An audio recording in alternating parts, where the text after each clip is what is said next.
Intro. When talking about artists with a wild soul and an enchanting musical style, Willie DeVille is a name that cannot be overlooked. He was not just a talented singer and songwriter, but also a man who lived and breathed music, despite the many ups and downs in his life. From a passionate young boy in Stamford, Connecticut, to his glory days on the stage of CBGB, Willie DeVille's journey is a story of passion, creativity, and deep struggles. What made this artist so unique and unforgettable? Let's dive into the life of Willie DeVille, a man whose music was as extraordinary as his life. Childhood.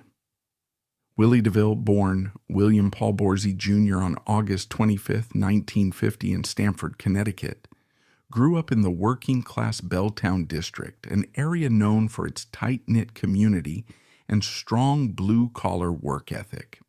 His father, William Paul Borsey Sr., was a skilled carpenter who worked tirelessly to support his family, while his mother, Marion Elizabeth Merritt, took care of the household.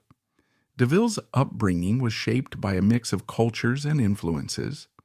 According to some sources, his maternal grandmother was of Pequot Native American descent, and he also had Spanish and Irish ancestry, which contributed to his unique heritage and later influenced his musical identity. As a child, DeVille displayed an early fascination with music. He was particularly drawn to the sounds of early rock and roll and rhythm and blues, with groups like the Drifters capturing his imagination. He would often listen to the radio for hours, immersing himself in the melodies and harmonies of doo-wop and soul music. He later described these moments as transformative, calling his first encounters with music magical and almost hypnotic. Unlike many other children who were drawn to mainstream pop, DeVille gravitated toward the raw, emotional storytelling of blues and R&B. His love for these genres would later become a defining feature of his own musical style. Despite his passion for music, DeVille struggled with traditional schooling and eventually dropped out of high school. Feeling restless and uninspired by his surroundings, he began spending more time in the Lower East Side and West Village of New York City, neighborhoods that were known for their vibrant artistic and musical communities. There, he was exposed to a wide variety of musical influences, from the emerging folk scene to the gritty underground blues movement. During this formative period, DeVille became particularly enamored with legendary blues musicians such as Muddy Waters, John Lee Hooker, and especially John Hammond. He deeply admired Hammond's raw and authentic approach to the blues, later stating that he owed much of his stage presence, vocal style, and artistic persona to him. In particular, he credited Hammond's 1965 album So Many Roads with changing his life, saying it opened his eyes to the power and depth of blues music. Inspired by these artists, DeVille began refining his own sound, experimenting with blending blues, rock, soul, and even Latin influences into a style that was uniquely his own. Career Willie DeVille's musical journey was a testament to his relentless pursuit of artistic expression, marked by both critical acclaim and personal challenges. In the early 1970s, he began performing in bands including Billy and the Kids and the Immaculate Conception before moving to London in search of like-minded musicians. Unable to find success there, he returned to New York and formed the Royal Pythons, but the band failed to gain traction. Undeterred, he continued experimenting with his sound and eventually formed Mink DeVille in 1974. The band initially started in San Francisco before relocating to New York, where they became one of the house bands at CBGB, the legendary nightclub that played a pivotal role in the rise of punk rock. Unlike many of their contemporaries, Mink DeVille stood out with their fusion of rock, blues, soul, and Latin influences. In 1976, Capitol Records signed Mink DeVille after spotting them at CBGB, and producer Jack Nitzsche helped shape their debut album, Cabretta, 1977. The album was well received, with its lead single, Spanish Stroll, reaching number 1, 20 on the UK singles chart, marking DeVille's only charting success in the UK. The band's next album, Return to Magenta, 1978, built on this success and featured musical collaborations with Dr. John and saxophonist Steve Douglas. However, DeVille was never content with repeating himself, and his subsequent albums reflected his evolving musical vision.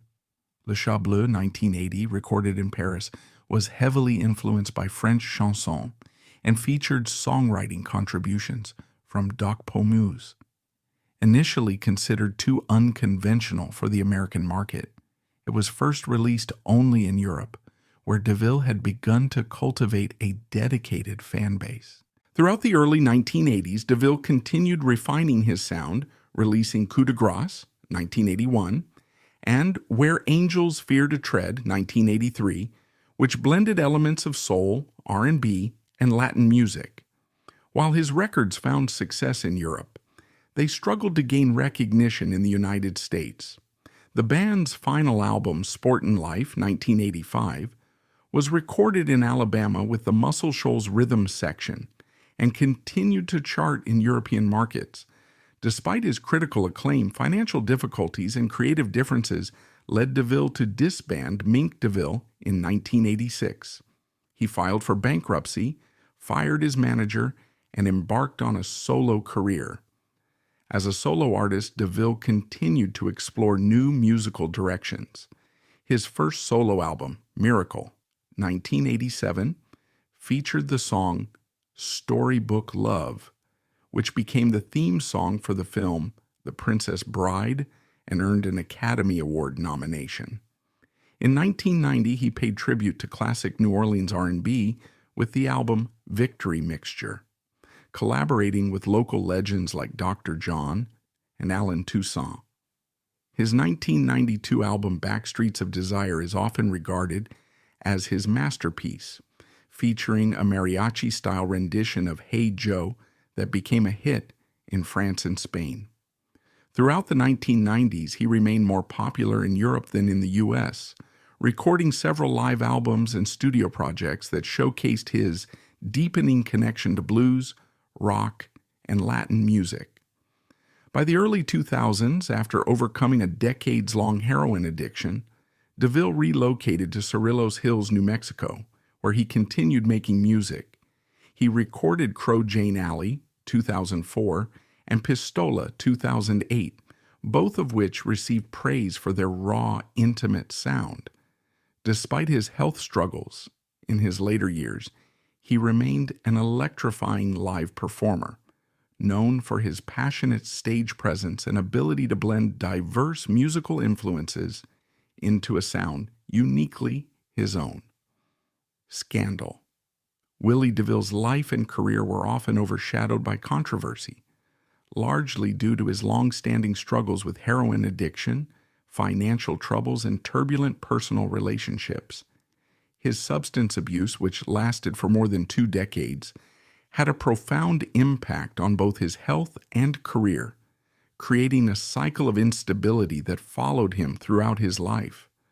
While his immense musical talent was widely recognized, his personal demons often hindered his success, particularly in the United States, where his reputation was marred by his drug use and unpredictable behavior. By the mid-1980s, DeVille's heroin addiction had taken a severe toll on him. He frequently found himself in financial distress, and in 1986, he was forced to file for bankruptcy. This marked a turning point in his career, as he also fired his longtime manager Michael Barnett and officially disbanded his band, Mink DeVille, in an effort to start fresh as a solo artist. However, the transition was not easy.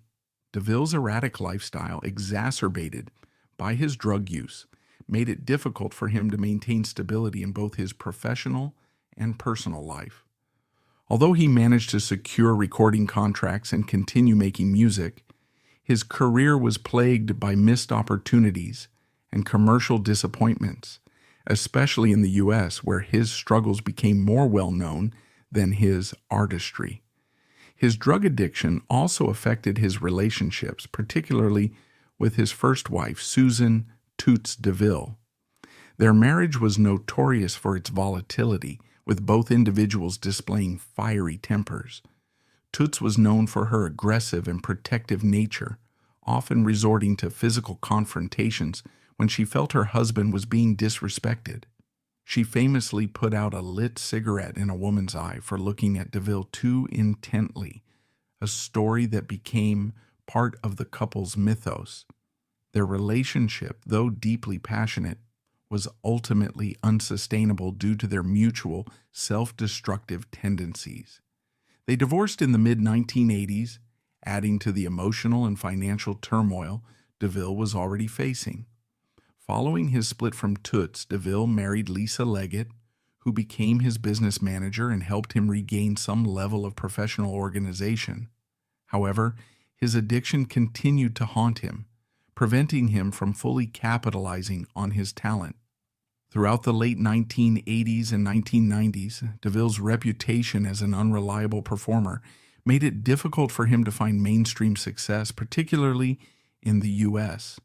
He frequently had trouble with record labels, and his behavior often alienated industry executives. While he was revered in Europe, where audiences were more forgiving of his personal struggles, the American music industry largely turned its back on him. In addition to his financial and professional troubles, DeVille's addiction led to several health issues. Years of heroin use caused severe damage to his body, and by the early 2000s he was visibly frail. Despite multiple attempts to get clean, he often relapsed, and his lifestyle continued to take a toll on his well-being. His wife, Lisa, also struggled with personal demons, and in 2001, she tragically took her own life by hanging herself. DeVille was the one who discovered her body, an event that deeply traumatized him. He later admitted that the loss drove him to a near-suicidal state, leading to a reckless car accident in which he suffered multiple injuries, including a broken arm and knee damage. Marriage. Willie DeVille's personal life was marked by 3 significant marriages, each reflecting different periods of his tumultuous journey. In 1971, DeVille married Susan Burrell, affectionately known as Toots. The two had known each other since their youth in Stamford, Connecticut. Toots was a distinctive figure, described as half French and half Pima Indian, with a striking appearance that included nose rings, snow-white kabuki makeup, and a Renette-style beehive hairdo. Her fierce loyalty to DeVille was evident. She once extinguished a lit Marlboro in a woman's eye for merely staring at him. DeVille adopted Toots's son, Sean, from a previous relationship. Their relationship was intense and passionate, but DeVille admitted in a 1996 interview that he hadn't seen her in over a decade, stating, "I ran off on her, I guess. She was fascinating, all right. She loved to fight and pull knives out. She used to get me into a lot of trouble." Toots passed away from cancer in 2004. In 1984, DeVille married Lisa Leggett, whom he met in California. Lisa became his business manager, playing a pivotal role in his career. The couple resided near New Orleans and later on a horse farm in Picayune, Mississippi. DeVille spoke fondly of their life together, mentioning their involvement in breeding Spanish and Portuguese bullfighting horses. Tragically, in 2001, Lisa committed suicide by hanging. DeVille discovered her body, an event that deeply affected him. Following Lisa's death, DeVille married his third wife, Nina Lagerwall, in 2001. They met in New York City in August 2000 and returned there after their marriage. Nina remained by DeVille's side until his passing in 2009. He is survived by Nina and his son Sean from his first marriage.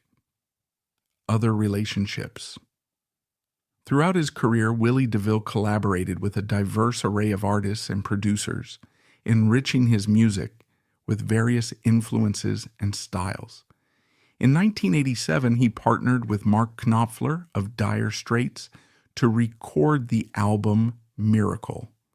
Knopfler not only produced the album, but also played guitar on several tracks. Their collaboration led to the song Storybook Love, which was featured as the theme for the film The Princess Bride and earned an Academy Award nomination.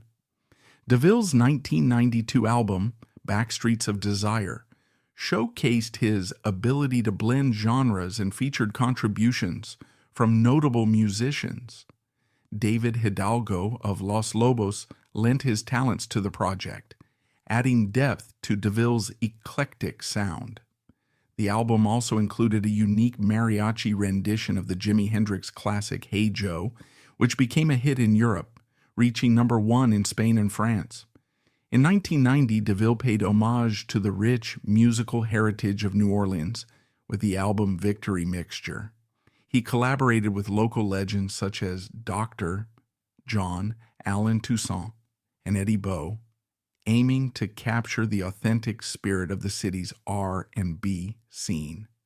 The project was recorded live, without overdubs, to preserve the genuine feel of the original recordings. Producer Jack Nietzsche played a significant role in DeVille's early career, working on albums like Cabretta, 1977, and Le Chat Bleu, 1980. Nietzsche's production expertise helped shape the distinctive sound of Mink DeVille, blending rock, soul, and Latin influences. Another key collaborator was songwriter Doc Pomus, with whom DeVille co-wrote several songs. Their partnership was particularly evident on Le Chat Bleu, where Pomus's lyrical contributions complemented DeVille's musical vision. These collaborations highlight DeVille's openness to diverse musical influences and his ability to work with a wide range of artists and producers, enriching his music and leaving a lasting impact on the industry. Death. In February 2009, Willie DeVille was diagnosed with hepatitis C, a serious liver disease often associated with long-term drug use. While undergoing treatment, doctors discovered a more devastating illness: pancreatic cancer. Pancreatic cancer is one of the most aggressive and deadly forms of cancer, often diagnosed in its later stages due to its subtle early symptoms. By the time DeVille's cancer was detected in May 2009, the disease had already progressed significantly, leaving him with limited treatment options. His declining health forced him to retreat from public life, and he spent his final months in New York City surrounded by his loved ones. Despite the severity of his illness, DeVille remained resilient in spirit. He had long been aware of the struggles and hardships that defined his life, and he faced his final days with a sense of bittersweet acceptance. In one of his later interviews, he reflected on his mortality, stating, "I have a theory. I know that I'll sell much more records when I'm dead. It isn't very pleasant, but I have to get used to this idea." His words carried an air of tragic irony. Throughout his career, he had been overlooked by mainstream American audiences despite his immense talent, and he seemed to predict that his recognition would come posthumously. On the night of August 6, 2009, just 3 weeks before his 59th birthday, DeVille passed away in New York City. The music industry mourned his loss, though in many ways his death did not receive the widespread attention that it deserved. Among those who understood his artistic genius, however, his passing was felt deeply. Music critic Tom Jurek lamented, "Willie DeVille is America's loss even if America doesn't know it yet. The reason is simple. Like the very best rock and roll writers and performers in our history, he's one of the very few who got it right. His ability to blend rock, blues, R&B, and Latin influences into something uniquely his own was a rare gift, and his death marked the end of an era for those who had followed his work. After his passing, tributes poured in from fans and fellow musicians. Mark Knopfler, who had worked with DeVille on the album Miracle, 1987, expressed his admiration for DeVille's artistry, calling him one of the most underrated songwriters of his generation. Peter Wolf of the J. Giles Band also acknowledged DeVille's influence, noting that he had a rare ability to channel deep emotion into his performances. While DeVille's mainstream recognition in the United States remained limited, his impact on European audiences was undeniable. In France, Spain, and other parts of Europe, his albums continued to sell well after his death, reinforcing his prediction that his music would gain more appreciation once he was gone. Even in death, DeVille's legacy endures. His music remains a testament to his ability to capture raw human emotion and tell compelling stories through song. Although he never achieved widespread commercial success in his lifetime, he is now remembered as a cult icon, a musician's musician whose work has influenced generations of artists. His passing may have been quiet, but his music continues to resonate with those who appreciate authenticity, passion, and soul.